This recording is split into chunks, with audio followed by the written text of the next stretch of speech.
This is a technological showcase set in the world of The Witcher 4.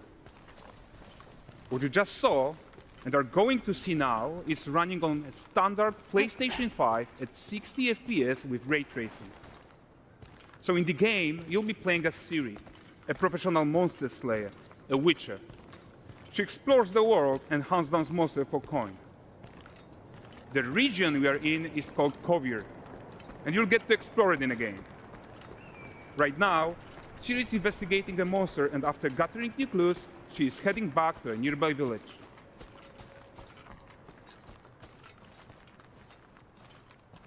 All right, everyone, meet Kelpie. Let weeds be weeds, Kelpie. So just like Geralt and Roach, Ciri has her own loyal companion. We return to town. These two characters need to feel like one. Since you're gonna explore the world on horseback, riding needs to feel seamless, natural, and just fun. Yeah, and to support that, we're introducing multi-character motion matching in Unreal. So Ciri and Kelpie, they're perfectly synchronized when mounting from any angle and speed. And we also support root motion movement on Kelpie, so controlling her feels realistic and grounded. And there are also some really nice improvements to our Unreal Chaos Flesh Solver and these machine-learned deformations.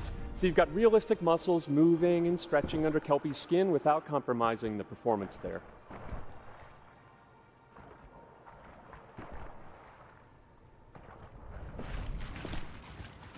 So let's leave Ciri behind for a second and talk about the world itself. So much of the Witcher world is natural. It's dense forest and wild nature. Yeah, and wild nature is hard. And with nanite geometry, we've freed artists from so many of their old constraints. But we don't want to rest until everything we do in Unreal has that same spirit of freedom. There's always more work to do.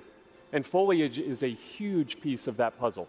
So we are excited to introduce nanite foliage. And in order to achieve gorgeous foliage density everywhere, while still being memory efficient, fast to render, we believe that a new idea was needed. So instead of the same card approach we've been using for the past 20 years, artists should be free to take a nanite approach to foliage, modeling every single leaf and pine needle. And the old LOD tricks of the past, they needed a complete rethink. And in their place, it's a new adaptive voxel representation in nanite. It's volumetric, it's fully 3D, it is super fast to render. And these dense clusters of triangles turn into these cubes, which at a distance, they're no larger than a pixel, and they react to the changing light of our dynamic sun and our shadows, and they allow artists to render whatever amount of foliage is needed to achieve their vision without compromise. And no compromise means how ambitious we are when it comes to bringing our vision to life with incredible visuals. But more than that, together with Epic, we created faster way to load the world. We can now bring in more content more quickly for the smoothest possible experience as we fly down to catch up with Ciri.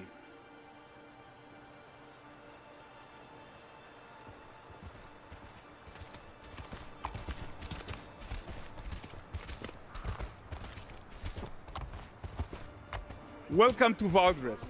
So Valdrest is a port town, a hub for fishing, trade, and mining. It's one of those places where you can meet shady characters or overhear gossip from other lands. It's also where Ciri took on her current contract. High-tech, let's leave Kelpie here and explore the marketplace and food. I'm so excited we can finally show you some of this stuff. Let's see what Valdrest has to offer. Not her again. Not even at the land Exeter Fair. Now, 9 gazes while I present him with a fish. For the furry rascal will often wait, and the fair's weight grants good fortune. For this feat,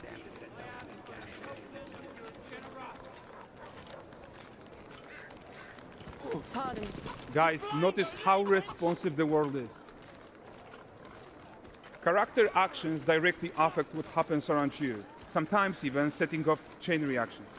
Everything is working together.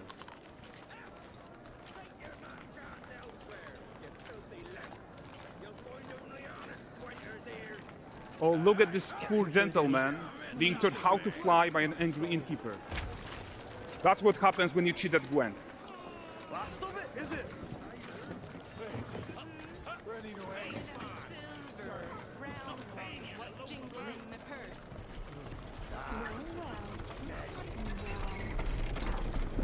Okay, so this is the guy who gave the series quest his own. Like you probably suspect, he has his own agenda in all of this. You're off your tits again, Wilfred. Get your ass up.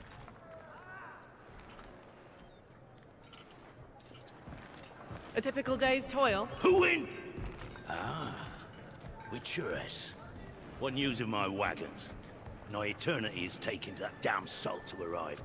I found them. And, well, suffice to say, they'll not reach you. As for the salt, I found not one speck. I presume this comes as no surprise to you. Now. Kavir's smuggling trade is of no concern to me. Shush, shush, shush. The manticore that flattened your cart and devoured your men, quite the opposite. Manticore? No, them winged hellspawn dwell in the arse end of Creighton. While Siri decides what to do about that merchant, let's take a look at the character technology that powers this marketplace. Why don't we listen in on these fishmongers? They're selling their wares, chatting up customers. Morning, catch this is. Won't find none fresher. Reckon me ladies after one of them. Comes. Get this cleaned and gutted for you. You mind, dearest? Into seeing something more. Got mackerel cod, all Brexit's finest. And there is tons of tech to play here, even in this simple market stall. Metahuman tools, improved Unreal smart objects, chaos cloth, and more. Yeah, and all of this exists to make sure that the gap in quality between Siri and NPCs is as small as possible. Yeah, and closing that gap, it's not just about fidelity, right, but also authenticity. They should react to changes in the world around them. But the prisoner in pillory isn't exciting enough for Valdrest. Let's grab everyone's attention with a circus.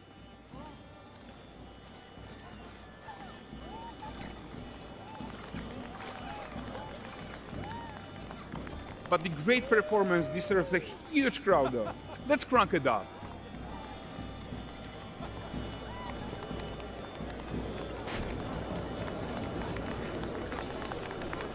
So you are seeing tons of optimizations here to many of Unreal systems, including an entirely new Unreal animation framework, allowing us to fit easily in our 60 FPS budget, not just in rendering, but also with room to spare on the game thread. Over 300 animated skeletal mesh agents all going about their business. And the whole point is to leave breathing room for developers like you. You are right, and that's the open world RPG that we're making. But before we wrap up, how about one final check-in with Siri?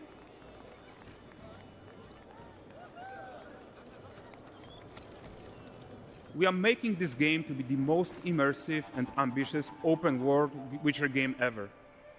And we are making this a reality thanks to our work on Unreal with the team at Epic.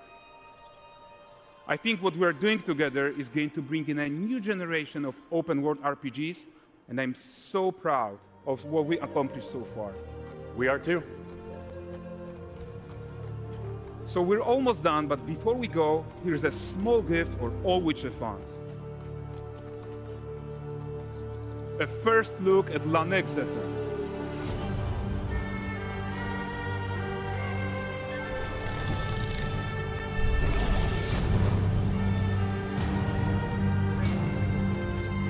Onward, Kelpie. We've worked.